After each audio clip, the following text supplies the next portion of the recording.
જય શ્રી કૃષ્ણ બધાને. તો જો ફ્રેન્ડ્સ, આજે આપણે રગડો બનાવવો છે. તેના માટે બટેટા અને ગાજર બાફી લીધા છે.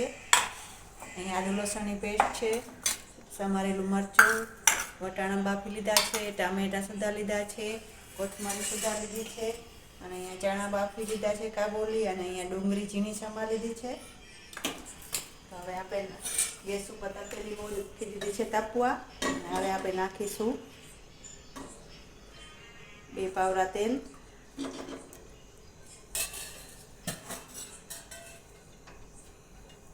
હવે આપણે નાખીશું 1 તમાલપત્ર, બાદીઓ અને તજનો ટુકડો નાખીશું વઘાર માટે. પછી આપણે કાઢી લેશું. અને હવે આપણે નાખીશું જીરું,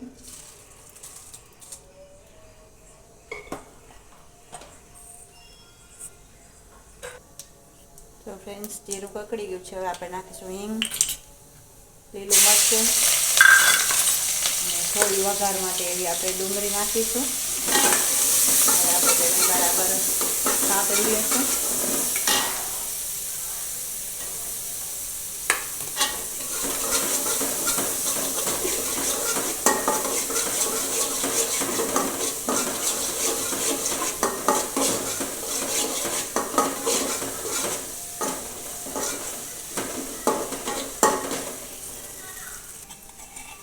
તો ડુંગળી સતળાઈ ગઈ છે. હવે આપણે આદુ લસણની પેસ્ટ નાખી દઈશું.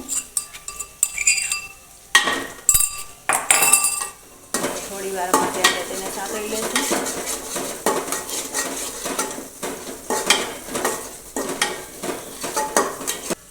તો ફ્રેન્ડ્સ, આદુ લસણની પેસ્ટ સંતળાઈ ગઈ છે. હવે આપણે નાખીશું ચણા, વટાણા, ગાજર ને બટેટા નાખીશું.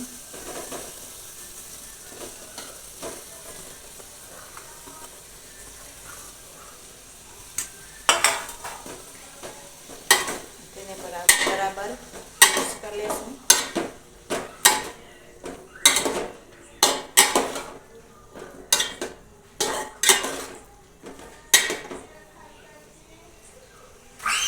તો ફ્રેન્ડ્સ, આપણે ચણા બાફવામાં હળદર ભૂલી ગયા હતા. હવે એટલે આપણે આમાં નાખી દઈશું ઉપરથી પણ નાખી શકાય.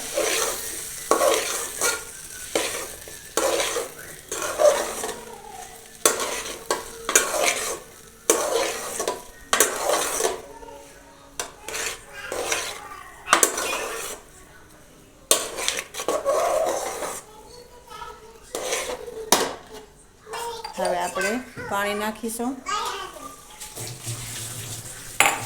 જરૂર પ્રમાણે આપણે પાણી નાખીશું. તો હજી આશરે 2 લોટી પાણી જોશે.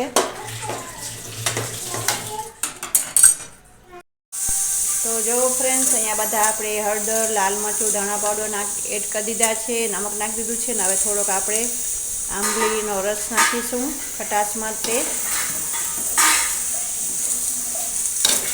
આપણે થોડો નાખીશું આપણે ગરમ મસાલો, ટેસ્ટ આવે એ માટે. તેને સારી રીતે આપણે મિક્સ કરી લઈશું.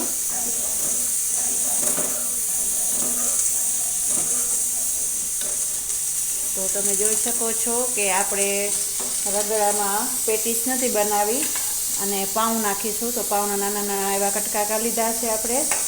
તો જો આવી ક્વોન્ટિટી છે રગડાની, તો પાઉં નાખશું એટલે રસો થોડો ચૂસાઈ જશે. એટલે થોડો આપણે પાતળો રસો કરી લીધો છે.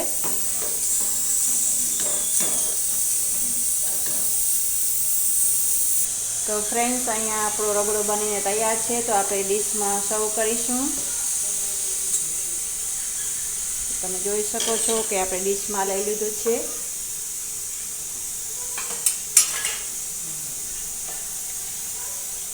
હવે આપણે નાખીશું ચટણી,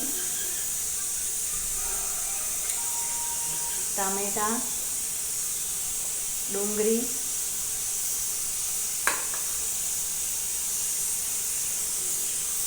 પાઉંના ટુકડા નાખીશું અંદર. ઉપર થોડી ડુંગળી, ટામેટાં ફરીથી, અને ચટણી નાખીશું. શિંગદાણા નાખીશું,